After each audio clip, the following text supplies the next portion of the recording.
everyone, and welcome to Artful Design Television. COVID-19 edition, we are still online and we are still somewhat in quarantine. I am your host, Go Wong, and our co-producer and co-organizer is Kung Woo Kim. And as always, you can find us at artful.design/TV. You can find past episodes, a lot of resources, links to all kinds of fun and artful designy things. And for those of you joining us for the first time, we are a multi-format weekly series encompassing artful design, music, coding, critical making with helpings of history and philosophy and life check-ins. New experiences needed, all are welcome. And as always, we're an ongoing experiment. Our special guest today is going to be Jack Atherton. If you remember episode 4 of Artful Design TV, where we actually talked about VR design, Jack was here talking about Tunity, the VR lab at Karma. And today, Jack is going to talk to us about folk design, interaction with machine learning, virtual reality, but also he's going to lead us in a fun participatory folk design exercise. But we'll get to that. But to begin with, let's do just a quick check-in with everyone here. How are you doing? How are you feeling this week? How are you feeling today? Please, if you like, say something in chat, where you're from, or just a feeling. Could be, or even just simply just a word, an adjective, or a noun, a preposition even, just some part of speech. I'm seeing tired, relaxed, among, that's a good preposition, living, busy, sun-soaked in Brooklyn. Very nice. And as always, please feel free to keep the conversation going in chat. And today we're going to just start jumping right into thinking about stuff. And today what we're going to think about is folk design.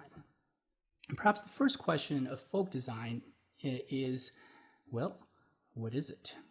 What do we mean by folk design? And before we kind of get into everything else. So with this, actually, I'm going to pose this question to Jack here. Hey, Jack, how are you doing? I'm doing pretty great. How about you? I'm doing all right. Thank you once again for joining us on Artful Design TV. So folk design. Yeah. How do you think about what that means to me is, it's sort of like design practiced by amateurs in the context of, and like for the benefit of the appreciation of their own local social community, their own social context. And so for an example, before I give you more detail, one of my folk design practices is making these wire sculptures. And the reason why I consider it to be design is that it both has to be beautiful, but it also has to function because the marble has to roll down it. So that's one way that I practice folk design. It's design because it's a mutual infusion of form and function, functionality and aesthetics, and then it's folk because I really only do it for my own pleasure and to show off to my friends and family. So the term folk design comes from a book by Rich Gold called The Plenitude, where he has this conception of folk art. And folk art is his way of describing people who make art that's often ephemeral, but not always, and the artists are often amateurs, but not always. And they're really only doing it for the benefit of themselves and their own local community. So some examples are like a woman who does watercolor painting on the weekends, or a group of friends that all have a band together. They play in their garage just for fun. So Rich Gold contrasts this with two other forms of art, which are fine art and pop art. So fine art is more like the artist has this inner vision and they need to bring it out into the world, and there's only one copy of what they make, and if you copy what they make, then that's not good art. And then pop art is, it's more like you make one really, something that's really expensive to make, like a feature film that then you can make a lot of copies of and disseminate it to as many people as possible. And so all art can sort of be mapped as like how much of a percentage of each of those three affinities. And I sort of thought like, wow, like folk art is great. That sounds like it's really good for people to do. but it doesn't quite describe what I'm doing. So I said, well, I'm doing design, so this is folk design. It's quite interesting. So if we take kind of Rich Gold's this kind of triumvirate of ways of kind of thinking about different forms of art, right? Fine art, pop art, folk art. So the way that you're talking about it, you mentioned there are like affinities. So are they affinities, or are they does he see them more as kind of like categories, or can something be more than one of those things? Yeah. Yeah, he definitely sees them not as categories, but as just like there's a gray area between all of them, and you have to decide how much each one of them, each like piece of art is aligned with those three different art hats. So for example, like a summer blockbuster movie would be Yeah, considered something like pop art, right? This yeah, is, but if that movie also happens to be just so beautiful, sublime, and gets at a certain, I don't know, truth and understanding of something, of someone, right? Then it also could be potentially kind of aligned with this definition of fine art, right? that's true. Yeah.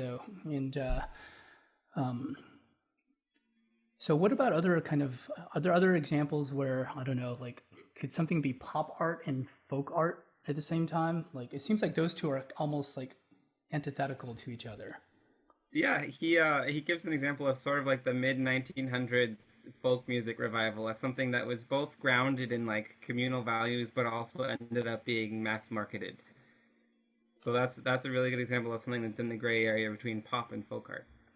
So in that case, so folk art, folk design, right? And the distinction you mentioned is something to do with perhaps this melding of form and function. Can you say more about, I mean, distinctions and other ways you think about how they might be Yeah, different, or so I sort of think that like uh folk art is allowed to be ephemeral, meaning it just goes away when it's over. It's allowed to be decorative, meaning it's just sort of it can fade into the background of your environment. But when you're designing something, that means you need to keep function in mind, and so you're creating some artifact that has to function in some way, or is at least like interacted with in some way. Like this marble sculpture here, it's not really functional in that it doesn't really help me accomplish a task, but I can interact with it. So that's why it's more on the design side than the art side. Um, and when you have something that is interactive or functional, then it has a greater potential to sort of live on and be an active part of your daily context, which can then reinforce, like, you can see it and be reminded, like, oh wow, like I did that thing and it was cool, and now I'm motivated to do more things like it. Which might not always be the case if you're just, say, like making music and then the music dissipates when it's done. so that that makes sense. As I think about when I think about folk design, it's kind of what you said, right? I think about like the artisanal tool builder, right? Before we had, say, like before design is like a thing, right? Before the corporations and like kind of building these products for the masses, we had craftspeople who were potters, tool makers, cobblers, embroiderers, and they were making things that I think served practical purposes, like a pottery could hold that could actually hold something like grain, making a tool for something, but also through history, thousands of years of history, these craftspeople were also recognized for having a kind of special, somewhere between a craft, of course, but also some special artistic qualities in the things they built, and they were respected, in many cultures that for this kind of that this is recognized as a specialty, Yeah. right? So is that so in Yeah, a way I that would say that the like early craftspeople are really a good blend of folk design, pop design, and I guess high design, you might call it, because they were the only way that a lot of things were made for more people than just one family. But they were also sort of like central to a community in a lot of cases, and they also took like really a lot of pride in what they did. So I think it has aspects of everything. so with this actually I thought we'd actually revisit something from Artful Design TV from from week 2, actually. So those of you who were with us back all the way in week 2, remember we had an optional homework assignment. Our first homework assignment in week 1 was to write a COVID-19 haiku. This one was called A Craft Any Craft, right? And really the assignment was to say whatever you're working on that you would consider a craft, especially during these shelter-in-place quarantine times, please feel free to share that with us if you like. And it really can be a craft, any craft. And so today, I think in the context of folk design, we put together a little slideshow just highlighting just a few of these, I think, these crafts that people have been doing from your submissions. And by the way, the submissions always open on Artful Design TV archive, but they include the following. Here is Nettie, crafting and bread baking. Frank and Elise here, baking bread and growing their own vegetables, which, by the way, Nettie also, I believe, grows her own vegetables. Here's Bounce Back Bingo by Brett. And Brett, she describes the Assignment Bureau, an indie podcast about people who face their challenges by doing creative assignments that we come up with. Pilot episode is about a woman who plays kissing bingo to see if we'll help her get over a broken heart, recorded, of course, pre-COVID-19. Here is Curtis, who I believe is actually with us live right now, I saw.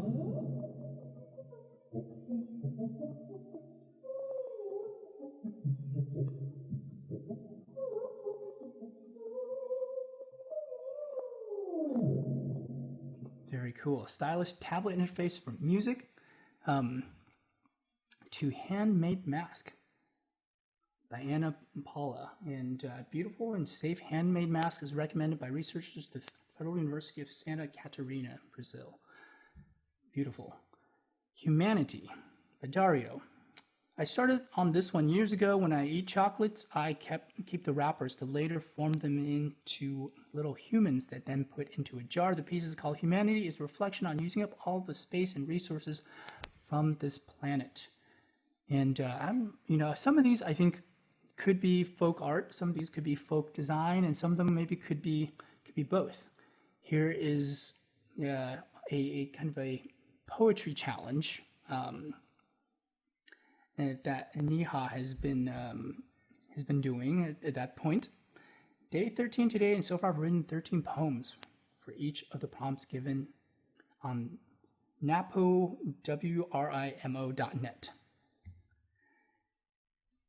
Easter eggs, Molly. And also 2-part polyrhythm etudes for 2 limbs.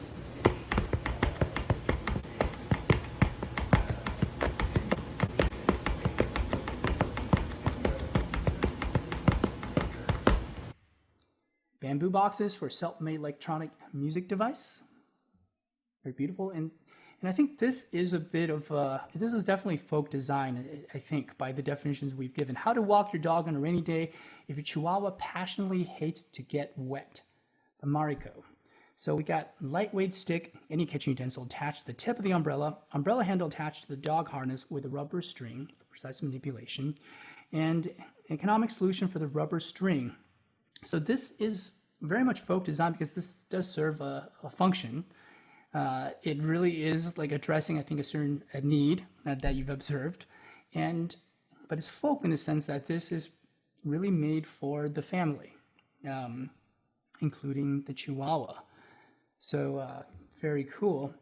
Building guitar, learning Chuck, connecting analog/digital. Tony. Very cool. Let the colors fly. These are very beautiful. Pencil sketches. To Mom's balcony garden. And how are you doing, Lori? And I'm not sure if you're here with us today, but you've been with us many times before. Yeah. I think all of us can relate in some form to this. And then Jack documentation by Matt Wright. And Matt was with us, of course, back in episode 10. And Jack documentation is not documentation on Jack Atherton, but on the Jack Audio Connection Kit. And in fact, if we look at this, I mean, in a way, we actually briefly talked about this when Matt was our special guest in episode 10. It's kind of the craft and really the art of making clean as a bone, useful, and comprehensive documentation, right? There's something beautiful about just the sheer cleanliness and the functionalness of the documentation. And Matt is actually someone who's really good at this, and because I think he's treated this as a craft, and he's naturally just good at this, perhaps, but he's also always trying to seems like he's trying to make even more cleaner and more useful documentation. And this is so yeah, I would say this is in this context, it's folk design. So I guess with this set of contexts that we've given, Jack, I'll come back and ask you the question why. Why do we do folk design? Why should we do folk design? Why might folk design be important, for life, and perhaps, especially for these times, these COVID-19 times, but perhaps, in general. So I tend to motivate a lot of what I think about for my research in terms of human flourishing, which is an ancient concept. It basically means living well in a rich, deep, meaningful way. And one of the more modern takes on it is Sen and Nussbaum's capabilities approach, which is outlining some things that all humans should have access to be able to do in order to live a fulfilling life. And so with folk design, 3 of the capabilities that can add to your life is personal self-expression, community bonding, because oftentimes what you're doing requires a lot of skills that you may not possess, and so you rely on your social connections to help you through it, and play.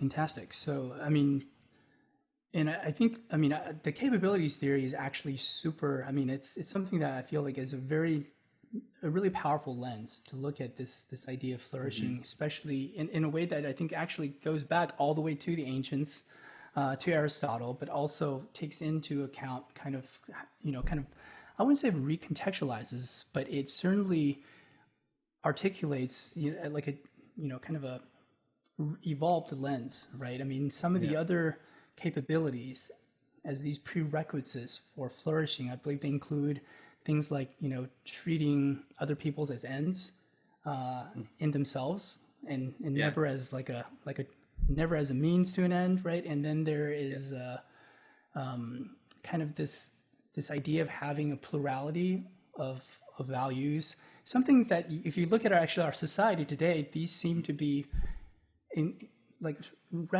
front and center of kind of how we might think about, what kind of society do we want to live in. But in this case, in the folk design case, you've hit upon these other capabilities: expression, community, and play, right? And I think this,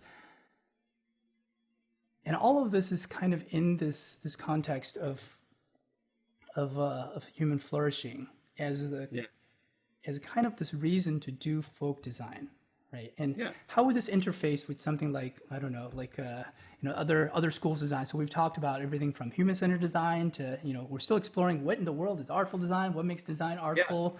How does it interface with other? I'll talk about artful design first. So one of the things that artful design emphasizes is sort of encounters with the sublime. And that sounds really grandiose, but there's so many different kinds of sublime, and some of the more subtle ones are like the everyday sublime and aesthetic sublime. And artful design says that encounters with sublime are necessary for human flourishing. And so I think if you apply that lens of artful design to your folk design processes, then that'll lead you to create things that are not just functional, but artful in their infusion of function and form. And so imagine the difference if you decide to build a chair. You could just nail together a bunch of 2x4s and be like, look, I made something that affords sitting, and now it's a chair. And that's a very functional thing that you could have folk designed.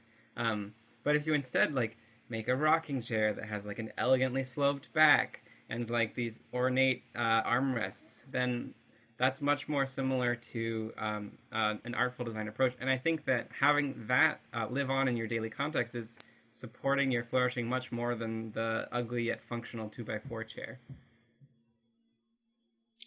Interesting. And are there other kind of, have you looked at other forms of of ways of thinking about design that this, like, what do you draw from when you think, when Yeah. you're working on?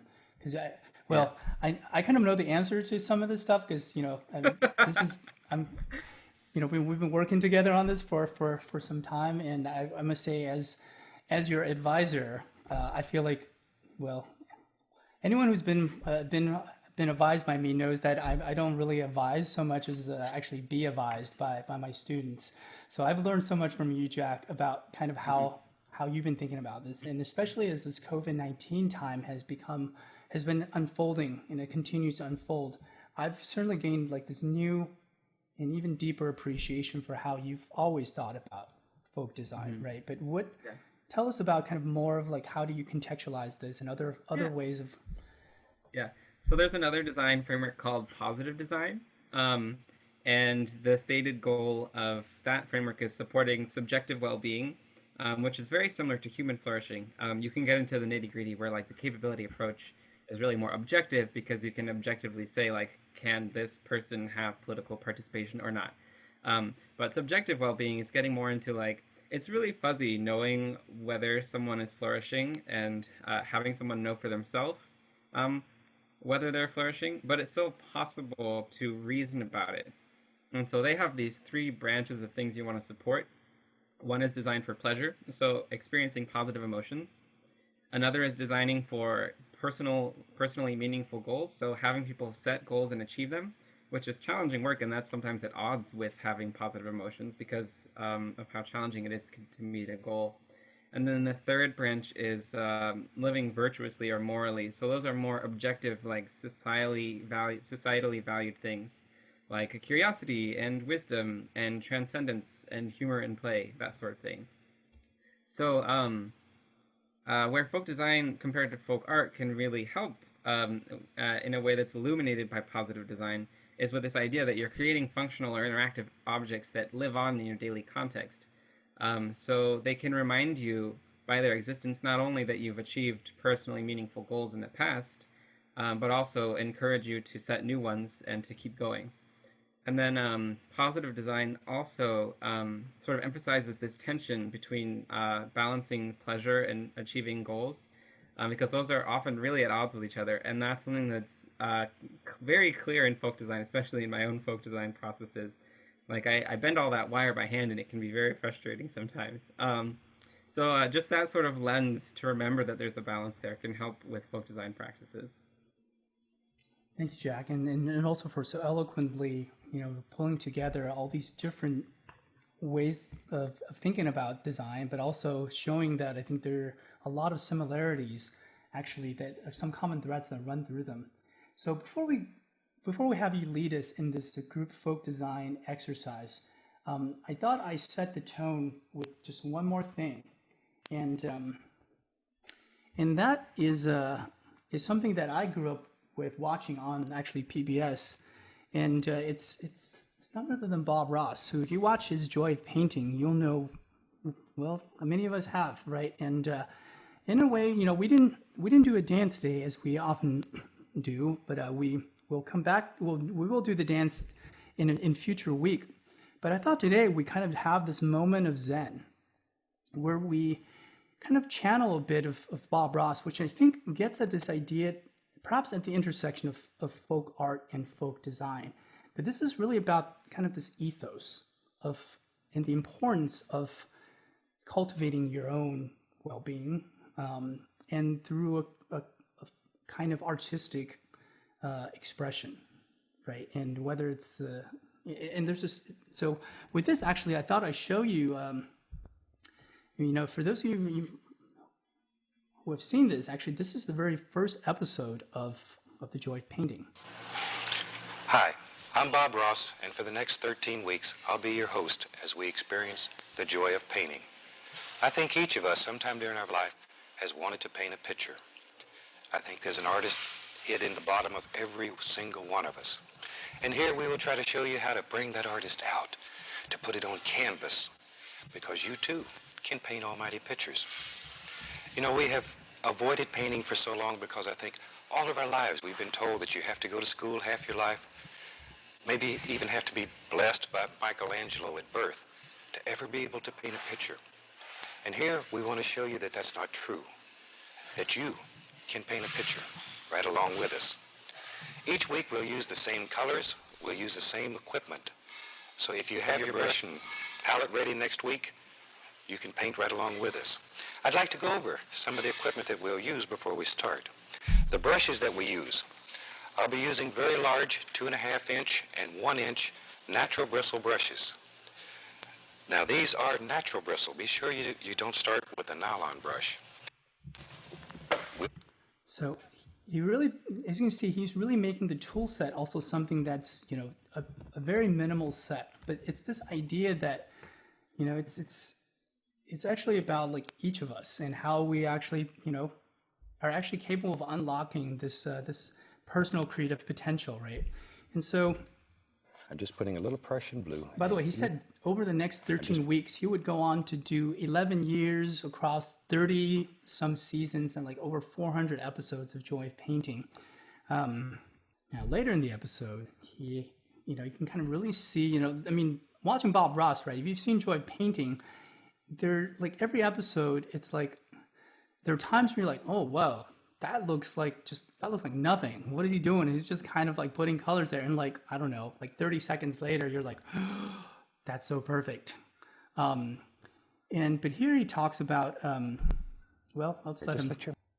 So, right from there, you really get this snapshot of really what Bob Ross is about. And it's such a, I don't know, I'm not sure what it is, somewhere between like a life philosophy and just, well, it's a way of being. And, you know, like he says things like, everybody needs a friend, even a tree. And there are no mistakes here, just happy accidents. And so with this, this seems like a good time to actually jump into our group folk design exercise that Jack is going to lead us in a system that Jack has been working on called Reality by Example. So with this, Jack, how are you doing? And by the way, I'm doing great. Are you ready to lead us? And we will just follow Sure. your lead. Yeah. I'm mostly gonna explain by showing you, but before I get into it, basically, Reality by Example is a system where you specify almost every aspect of a virtual environment, so landscape, creatures, music, all through providing examples through a process of interactive machine learning, like we saw with Rebecca Fiebring last week. So I'll explain more what that is in a second once we are in VR. And then I can't see you anymore, but hopefully you can still see me. All right. So as Jack is setting this up, we will actually be asking for volunteers from time to time, and for the volunteers, for some of you, we may ask you to actually even mute your mic to provide some sound examples. So this might be a good time to also familiarize yourself with the raised hand function in Zoom. And we will also use that as a way to then call on people in a sense and also unmute them so they can provide some sound examples. But as always, feel free to also type in chat. In fact, if you want, feel free to find that raise hand function even now that you might be in full screen now.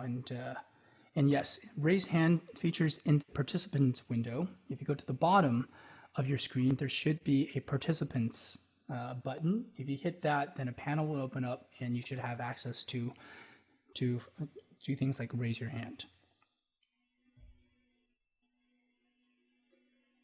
Are you all ready for me?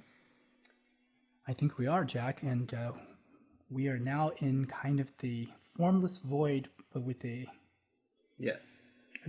On a square. So I'm going to start by making a small section of the landscape. And so what interactive machine learning does is it really collages together the examples that you give it.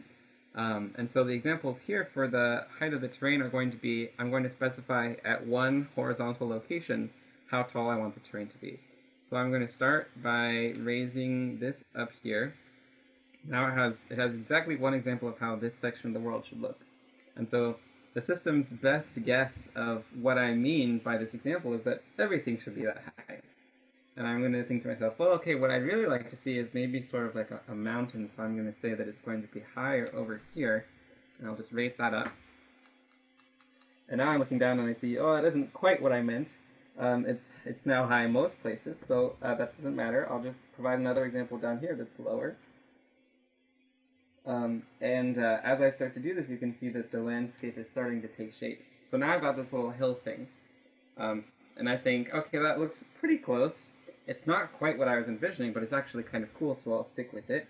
But now what I'd like for it to look like is less smooth. So I'm going to provide a different kind of example, bumpiness example, and say, I really want this to be very mountainous up here.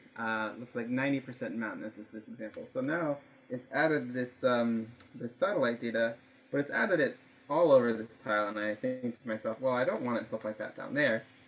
So I'll add a smooth example here, and hopefully it'll be much closer to what I envisioned. Yeah. So now it's smooth down here, bumpy up there. Maybe I'll try to encourage it to be a little bumpier.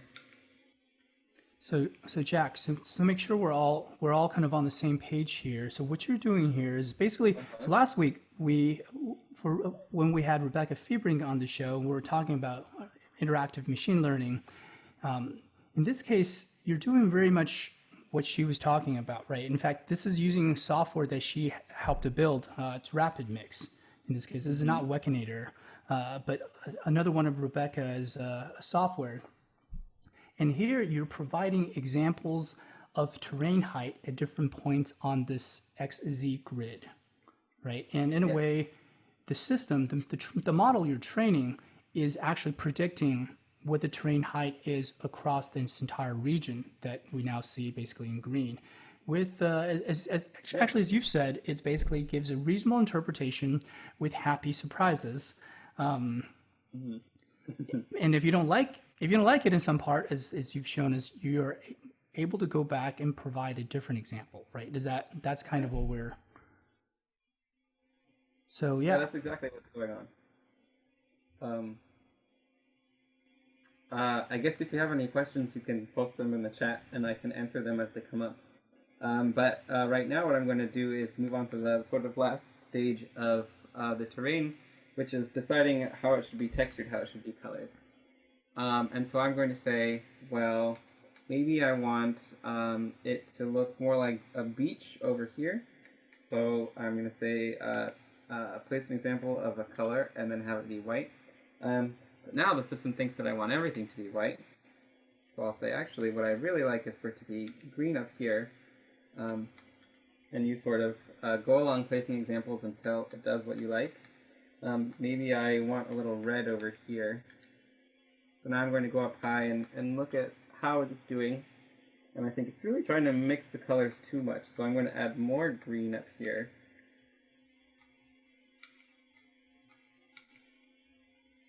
And look again. And something else you can do is, at times when there's so little data here, it can be really sensitive to small changes. That's sort of the happy accidents part. So I'm going to try just picking this example up and moving it a little bit and seeing how things change.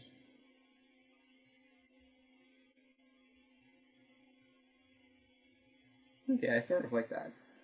So that's one section of the world built, and we can always come back to it.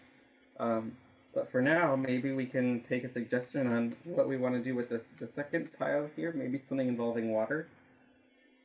So yeah, what are kind of things that we might? Well, we could make a lake or a river or a small pond, perhaps. Flowing water. Someone says Mariko.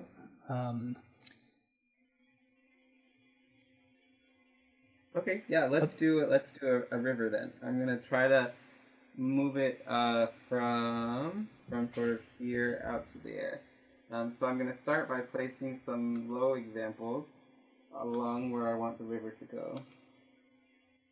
Right. Oh, by the way, Jack, one quick note. I think, if possible, I think that sometimes the zoom quality of the video is coming in and out. What might help is if there are points where to the extent that it's comfortable for you, if you don't move the head-mounted display too much and look in different directions too rapidly, I think it might give the Yeah. compression a chance to catch up. Okay. Yeah, I will try to have moments where I'm more still. Okay, now I've got those low examples, so I'm going to start placing high examples on either side. Now already it looks like we've got one bank of the river pretty good, but I'm willing to guess that when I place more examples, that's going to get messed up a little. But that's okay. We can always add more examples. Okay. Well, actually, it looks very reasonable. What do you think? It looks nice. Cool. I'm going to add some textures, if I can stop moving the video so quickly. So down here underwater, let's again have some white. Represent sand, maybe. And then maybe some green up on the banks.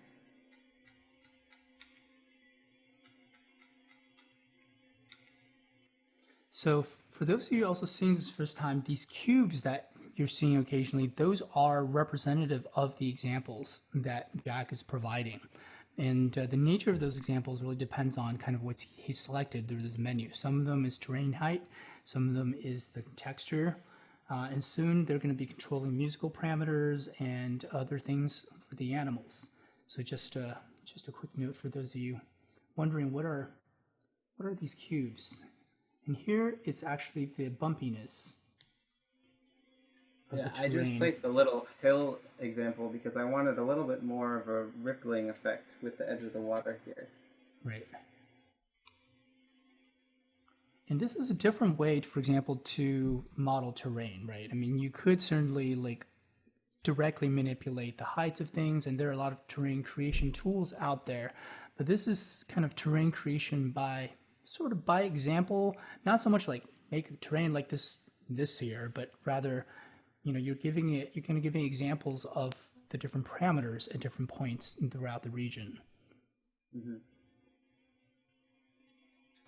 Now I think it's a good time to sort of populate this river bed over here.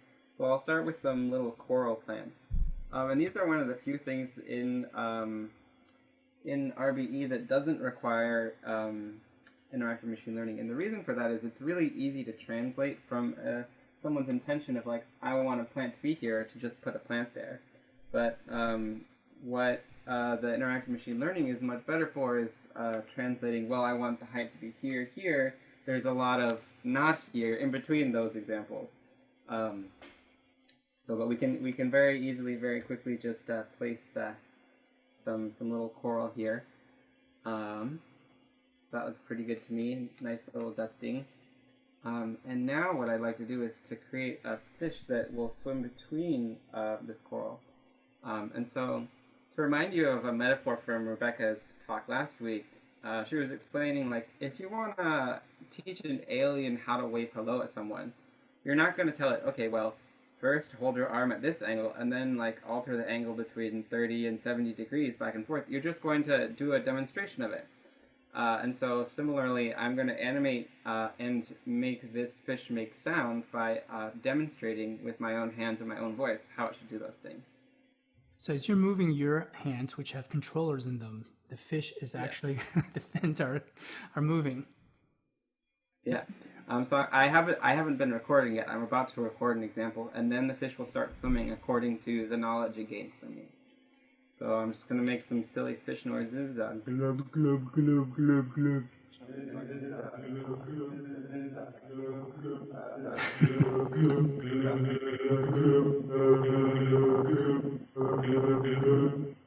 So you've basically now provided examples, at least at this point, of both something about the movement, but also kind of what it's saying. Exactly. And so it isn't parroting back my audio exactly. Instead, it's taken small chunks of my audio and it plays back a chunk when it thinks it's in a similar environment to where I recorded that chunk. But the animation examples are taken at a larger scale. So right now it only has the one animation. It's just looping that. But what I'm about to do is give it another example of an animation, and then it's going to smoothly interpolate between those two examples depending on its environment. So I'll just record another example. It's going to look from side to side.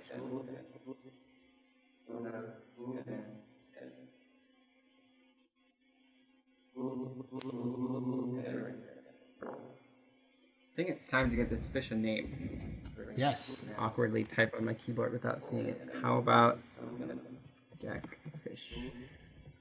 Jackfish. Yes. And I'm now gonna make a school of Jackfish.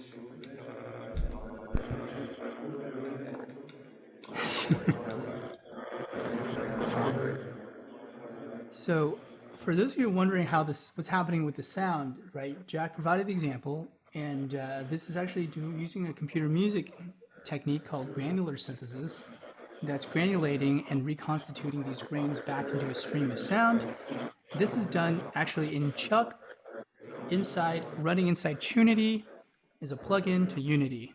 So basically we got some good old-fashioned computer music happening here, and along with the system, but also it has this rapid mix module from Rebecca that Jack has also compiled into the system. And now we have these mumbling jackfishes kind of just roaming through the bottom of this river. Yep. Delightful. I think now what I'd like to do is make a bird to fly over this mountain area. So Kudwu, do you want to help me make the sound for this bird? Sure, I'd love to. Okay, so the first animation I'm going to record is something like this. So whenever you're ready, make the sound that you want to go along with that. I'm ready. Okay.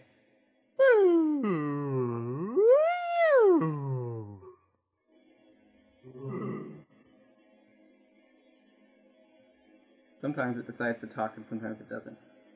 But I heard it for a second there. Okay. Oh, there it goes again. It doesn't have much to Let's say. go for another example. So I'm going to say this is going to be something more like what it does over lower terrain. So what kind of hand motion would you like me to do? I like the alternating wings. Okay, one hand up and the other. Yeah. And whenever you're ready, then make the sound.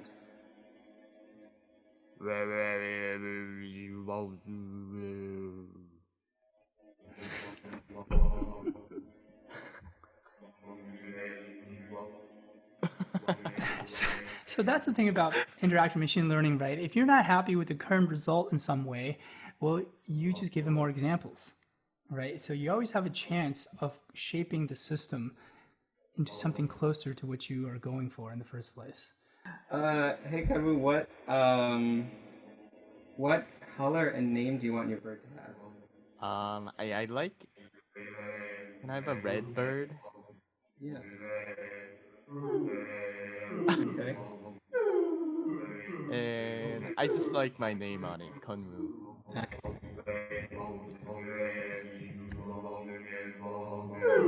Oops, it's hard to type when you can't see. Okay. Yay! Let's make a flock.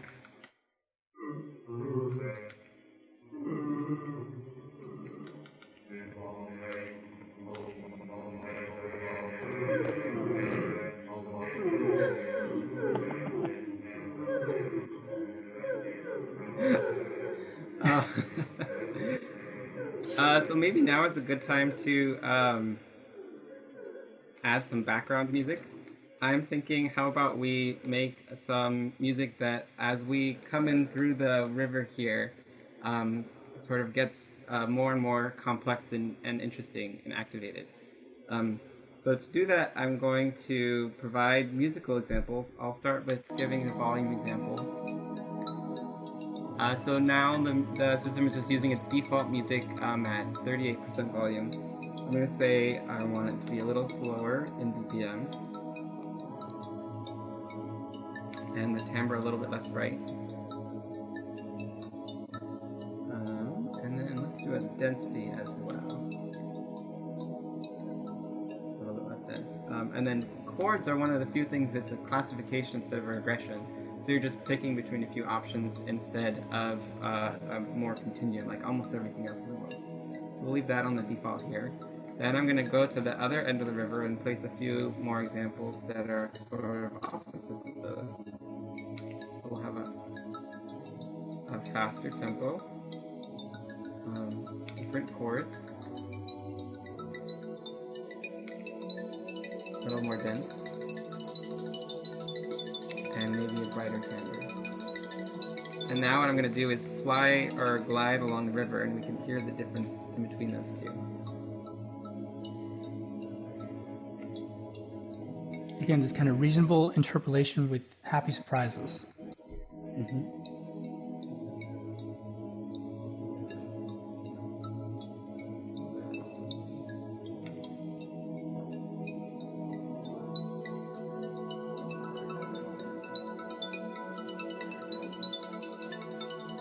Very cool.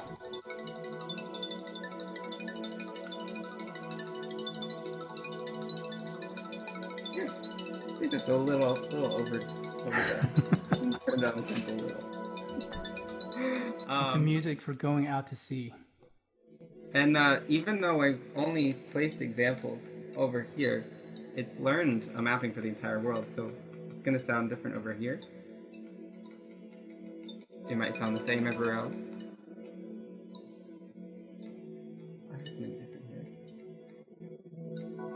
Oh yeah, so like here's a small pocket where it's decided that there should be a brighter timbre. That's just based on the examples I placed way over there. But part of that is the happy surprises that you can also, if you don't like it, you can just give it another example and say, hey, that's not what I want here. Or you could reinforce it and say like, wow, good job, computer. Let's make sure we always do that. Maybe now is a good time to talk about curation versus creation. A lot of times when you're designing something, it's easier if you don't have to start from scratch. If you could just choose between a bunch of options that are reasonable rather than thinking, oh, hey, what should I make, and starting from a blank slate. So I'm just going to make a random initialization of this tile here and see if it's something I like. I don't really like that. It's kind of boring. So I'll try again. That one's not too great either. It's a little better. Okay, I like the shape of the terrain here, but I don't really like the texture, so I'm gonna try decreasing the amount of variation in the texture, and then maybe just change what colors are being used. Ooh, that looks really cool. I'll go with that. So now, like, I've got this great little island here, and I didn't have to reason to myself, like, how would I make a bumpy island that's just barely peeking out of the water? I just randomly shuffled through things until I saw something that I liked. I'm going to place some trees on it. Nice. That one.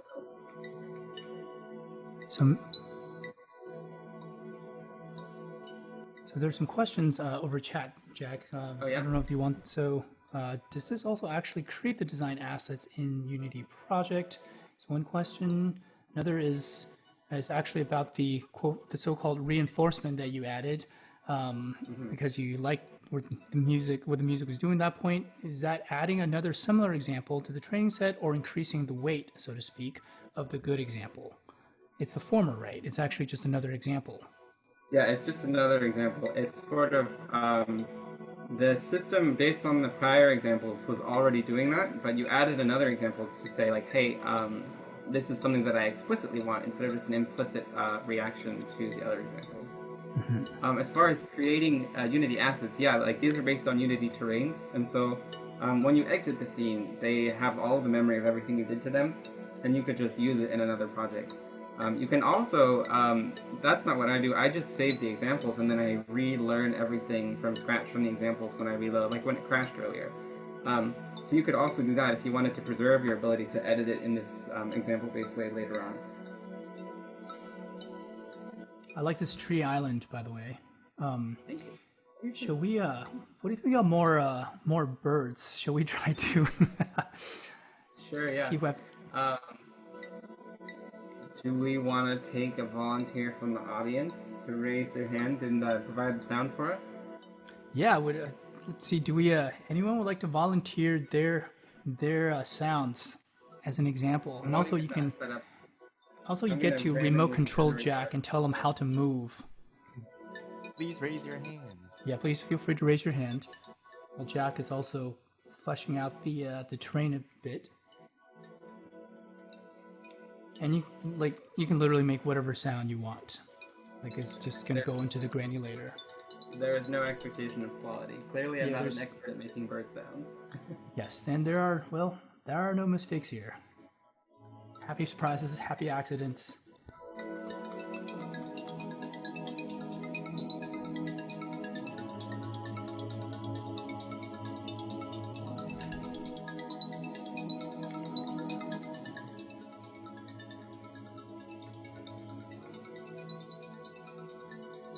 And seeing that no one currently is raising their hand yet, I would be happy to contribute a bird if. I would love to have your contribution, Gus. Oh boy. Ooh, this lake looks really cool. How about we put some birds over here? Let's do it. Okay. So, how do you want me to move my hands in the first example? Can you, I don't know, pat yourself on the head?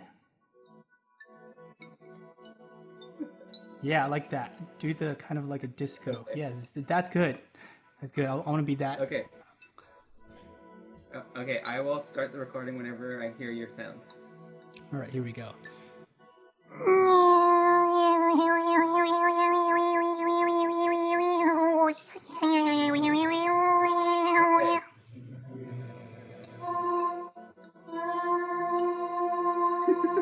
Yes, yes. That's what I want.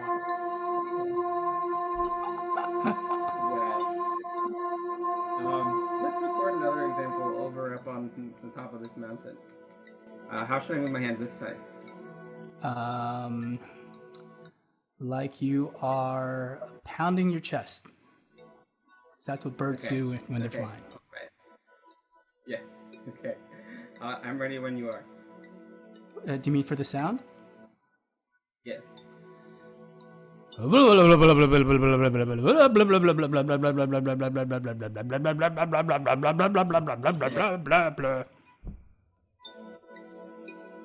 little shy. With the sound. That happens sometimes. You know, you don't get to control things after you made them. There it goes. There it is. That's me, Muttering sort of. what you said. And what's your name for this type of bird? This new species we've just made. Cornholio. Actually, you can just put because that's shorter. I don't want to make you type under the HDMD.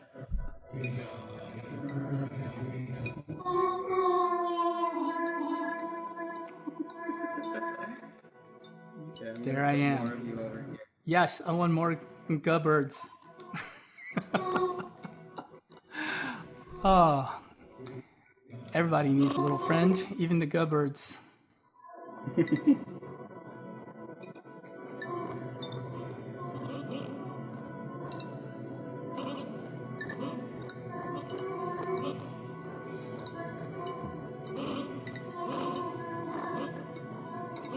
I'm gonna add some keys here. Yes, let's.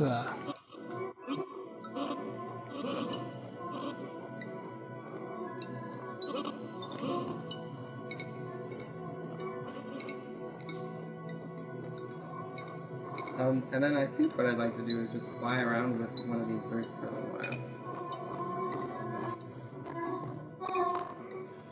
There's also a question from Henry. Oh, what's the question? Are the birds taking the positions of the other birds into account as it solves Yes, the environment? that's part of it. In addition to the example-based stuff, hang on, I'm gonna stop calling this bird. It's a little loud. Okay. In addition to following your verbal and animation examples, the birds also have rules for like not flying into the ground, and not flying into each other, and not hitting trees. So those are just some extra constraints that are added on top of the interactive machine learning portion. And that's done with a Boyd's algorithm, which is BOIDS. Actually, that was Henry. Actually clarified. That's actually what he was wondering about. If they can be Boyds. Yeah, they are Boyd's.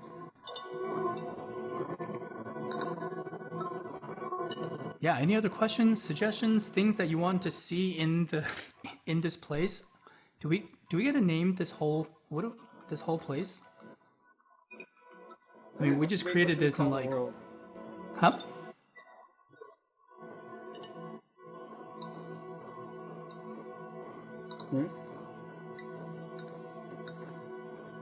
Is it possible to give a name for our I don't know, our world? Yes, it is. We can put it on the website later. Any suggestions for what we call this place? Well, we're taking suggestions over chat. I mean, we can go with like Folk Design Island, Jack Lantis. Jack Lantis. Jack Lantis, I like that. Herm Angel. Okay, Jack Lantis, the lost island of folk design.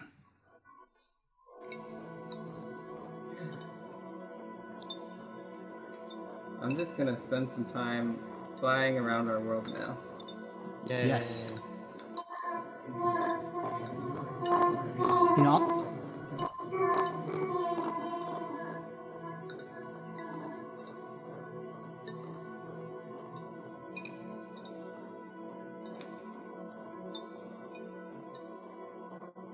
this is really one of my favorite features of reality by example. It's just, I don't know, there's something about being able to just, I don't know, enjoy and like even admire what we just created with no more purpose than that.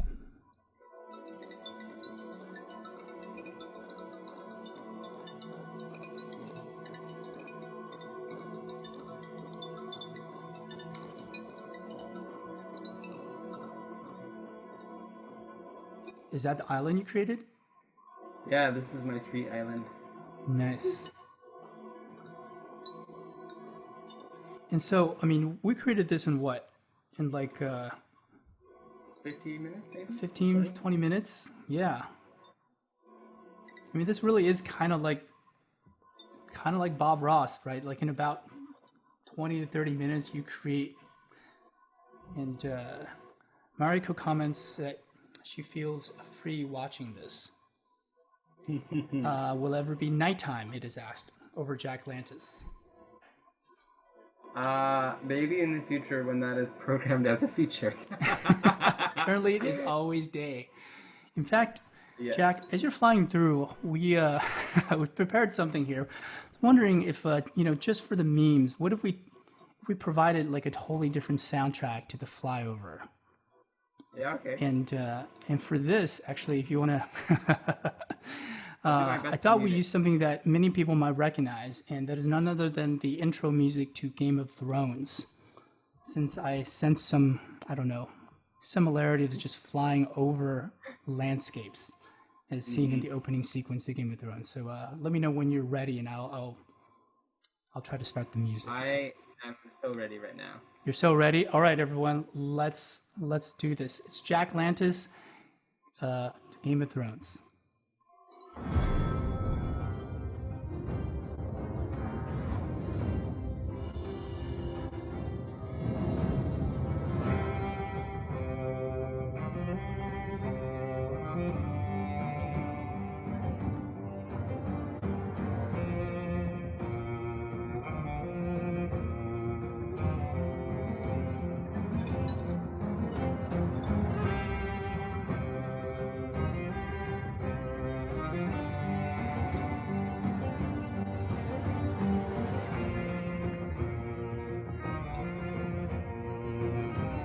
Go find some birds. Oh yeah.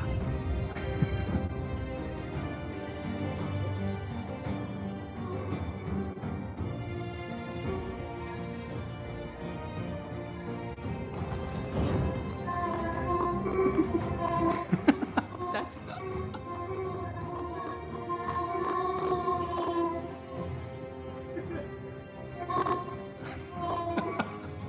I feel free.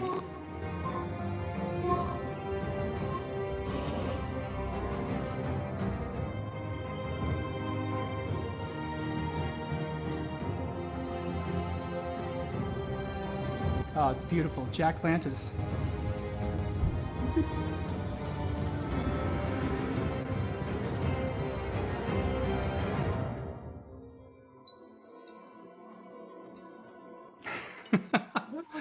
All right. Thank you so much, Jack, and thank you so much, everyone, for being a part of this this folk design exercise. Yeah, thanks for coming. So, actually, time check. It is 2:05. I thought maybe if we want, we can use this time to wrap up, but also to see if people have any questions for Jack. Also, anything else that Jack you wanted to say, and and any thoughts you want to leave us with. Yeah, we can answer some questions. If you want to take part in something like this with me in the future, where since it's pandemic times and we are all in separate locations, we can make a world together with me in VR and you helping me over video chat.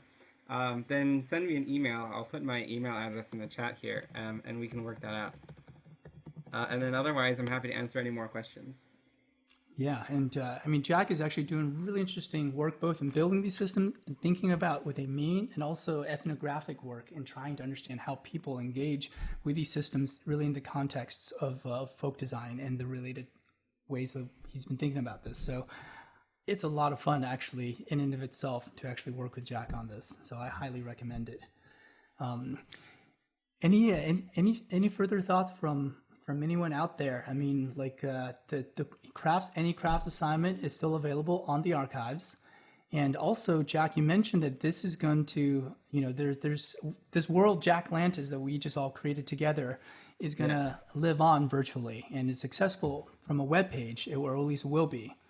Yeah. Right. Yeah. So I'll put it up a version of this that you can move around in virtually from your web browser. And we will have that available as soon as it's up in basically this week's section in the archive for Artful Design TV. And with this, I think thank you so much, Jack, for joining us once again and for sharing both the system and also the way that you've been thinking about all of this, especially during these times. Any words of wisdom you want to leave us with as we go? I guess what I would say is right now is a very emotionally difficult moment for a lot of reasons. And part of what helps me stay sane throughout this process is thinking about my own flourishing and remembering to prioritize that. So if you can find a way to prioritize your own flourishing, then I think that would make your life better. And that can be anything from like taking up a new crafting project to just allocating 15 minutes to like stare out your window and feel at peace. There should be more of that. Beautifully said, Jack. And with that, thank you, Jack. And thanks to all of you for joining us today on Artful Design TV. Stay safe, stay healthy, stay artful. We'll see you next week.